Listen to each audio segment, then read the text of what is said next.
I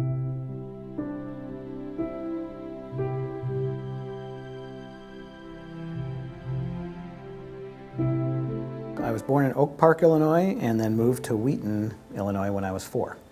I'm from in the Philippines. I was born and raised in the Philippines, Manila.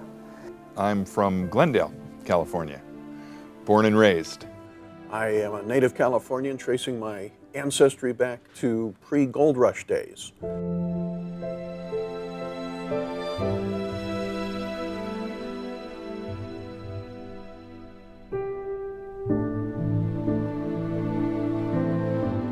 My grandfather, my dad's dad, passed away 10 days after I was born. So right away, when I came into the world, there was some grieving that was going around. And then I had a grandmother who passed away on Christmas Day a few years later. So I just kind of have realized, thinking back on it, that, you know, and just even watching my parents handle you know, their parents passing away and just how they did that with such grace and such faith. Through the conversation with my uncle, every time they go back home and I saw them from the mission, so I said, I really wanted to become one of them. So that triggered me to follow their steps. You know, it was a husband and wife who were active members of our church, and they both died within weeks of each other. And Hospice of the West was part of that process. As I recall, there were 2 or 3 daughters that were focusing on this and asked me to become a part of that, and also asked Dave to become part of that process. And it was a fairly quick process, if you will. And they got to know Dave, and they knew me, although I hadn't met maybe 2 out of 3 of the daughters.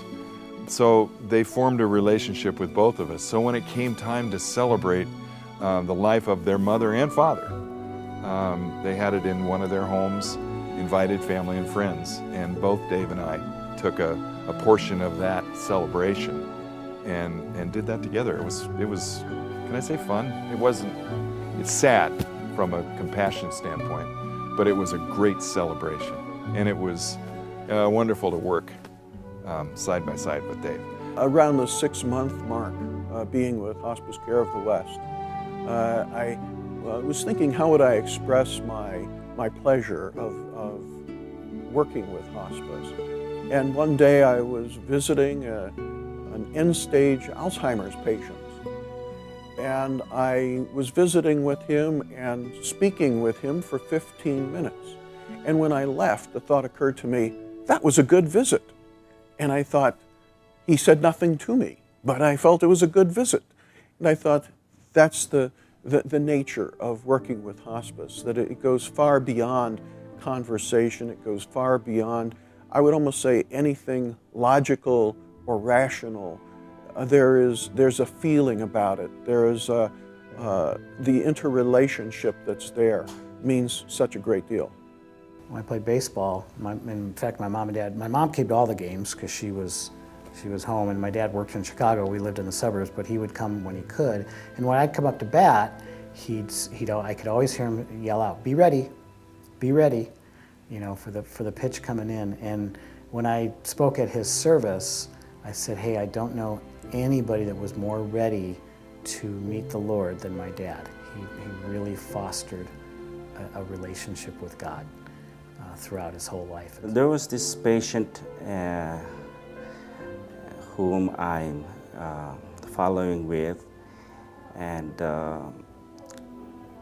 he is an agnostic, and he was a veteran. We got connected because he was assigned in the Philippines in World War II. And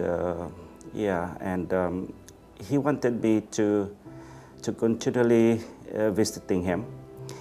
At first, we were not talking about God, but later, as I follow visiting him, we got connected and we talk about it. And yeah, he kind of listened to me. And before he died last week, he just told me that I do believe that there is someone there, and he really appreciated me seeing him, and even if he's an agnostic, and the time that I spent with him. When I go out to visit with somebody right towards the end of life, you know, I don't hear, you know, gosh, Dave, you know, bring me my awards, bring me my achievements, bring me my diplomas. You know, I want to see the things I've done, but it's always bring me my friends, you know, bring me my family. Because I think, you know, at the end of, what I'll share is at the end of life, at the end of the day and at the end of life, what matters is people, not things. And so I think I've always just kind of, you know, put that emphasis on, or try to put the emphasis on people. To have the opportunity to relate to not only a patient, but to the family going through a time in life like this is nothing short of a gift. I also let them know that death is not the end. On the contrary, it is a start of a new life. So it's a very fulfilling time to be with a dying patient. To me, one of the main purposes for hospice is truly to bridge that gap, to bring medical, physical, and spiritual aspects together, because they're so important.